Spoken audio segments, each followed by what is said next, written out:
Bonsoir à tous, ici Sylve Stordès, bienvenue à vous dans ce tout nouveau numéro de Zoom Impact, votre programme où nous célébrons, mettons en avant, faisons découvrir les accomplissements remarquables de créateurs des marques et personnalités africains et afrodescendants œuvrant dans la sphère de la mode, mettre en avant leur impact au sein de cette industrie. Sans plus tarder, nous passons à notre première rubrique, le sujet du jour. Notre sujet du jour est consacré à Tidjane Thiam. Oui, cette personnalité politique ou encore dans le monde des finances. Nous allons focaliser sur son mercato, oui, appelons ainsi, quand il rejoignait le groupe de luxe Kering. Tidjane Thiam est né à Abidjan en Côte d'Ivoire. C'est un ancien homme politique et dirigeant d'entreprise franco-ivoirien. Diplômé de l'école polytechnique et de l'école des mines de Paris et d'un MBA de l'INSEAD. Il est également docteur en droit honoris causa de l'université de Warwick.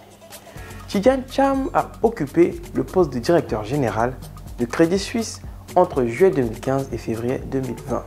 Il a été nommé en avril 2020 par le président Cyril Ramaphosa, envoyé spécial de l'Union africaine pour le Covid-19. Tout au long de sa carrière, en dirigeant des entreprises du secteur privé et du secteur public, Tidjane Thiam a développé de grands projets qui ont contribué de manière positive à l'économie et à la société. Au sein du Crédit Suisse, il a mis en place un programme de restructuration sur 3 ans reconnu par Euromoney qui a nommé Tidjane Thiam Banker of the Year, ou encore banquier de l'année si vous voulez, en 2018 et en 2019. Il a permis à Crédit Suisse de réaliser ses profits annuels les plus élevés depuis 2010. À la base prévue le 23 avril, la nomination de Tidjane Thiam au conseil d'administration du groupe de luxe Kering a été finalement approuvée le 16 juin 2020 avec lui 2 autres administrateurs nommés dont l'actrice Emma Watson. Ces nominations ont été approuvées par les actionnaires lors de l'Assemblée générale du groupe français de luxe. Tidjane Thiam a pour fonction spécifique de présider le comité d'audit. Il fait partie du conseil d'administration et vote les décisions les plus importantes pour la vie de sa société. C'est un rôle hautement stratégique. À propos de Kering, c'est un groupe français opérant dans le secteur du luxe mondial, dirigé par François-Henri Pinault. Kering regroupe et fait grandir un ensemble de maisons emblématiques dans la mode, la maroquinerie, la joaillerie et l'horlogerie, telles que Gucci, Saint Laurent, Bottega Veneta, Balenciaga, Alexander McQueen, Brioni, Boucheron, Pomellato, Dodo, Quilin, Nardine, Girard Perregaux, entre autres. Ainsi que Kering Eyewear. En plaçant la création au cœur de sa stratégie, Kering permet à ces maisons de repousser leurs limites en termes d'expression créative tout en façonnant un luxe durable et responsable. C'est le sens de leur signature, Empowering Imagination. En 2019, Kering comptait près de 38 000 collaborateurs et a réalisé un chiffre d'affaires de 15,9 milliards d'euros. Tidjane Thiam est une fierté du continent. Notons qu'il n'est pas à sa première entrée dans le conseil d'administration d'un groupe mondial. Il avait siégé de 2014 à 2019 chez 21st Century Fox, le géant de l'industrie du cinéma.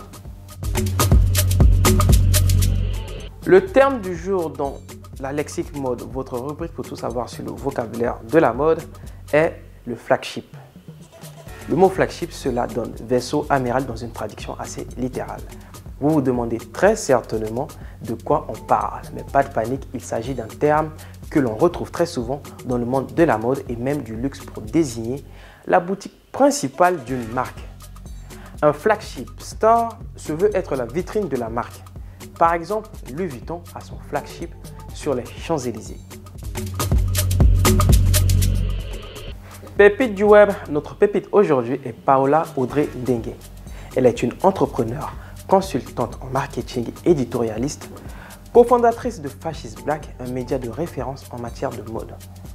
Paola Audrey a travaillé sur de nombreux projets éditoriaux, incluant des personnalités ou marques telles que Kelly Rowland, Solange Knowles, la sœur de Beyoncé, L'Oréal, Garnier, Louis Vuitton, Versace, pour ne citer que ceux-là. Dernièrement, c'est dans le rôle de productrice de contenu audiovisuel, rédactrice en chef, sans oublier présentatrice télé, que nous la retrouvons d'abord sur YouTube avec son programme hebdomadaire dénommé Le Débrief, où elle aborde les sujets d'actualité politique, pop culture et plus récemment en tant que présentatrice télé pour avant-première un nouveau programme sur Canal+ parlant de culture en Afrique. C'est la fin de cet épisode de Zoom Impact. Merci à vous de l'avoir suivi. Toujours un réel plaisir de vous présenter ce programme. Bien sûr, retrouvez tous nos contenus sur la chaîne YouTube. D'ici là, prenez soin de vous. Je vous donne rendez-vous au prochain numéro. Merci.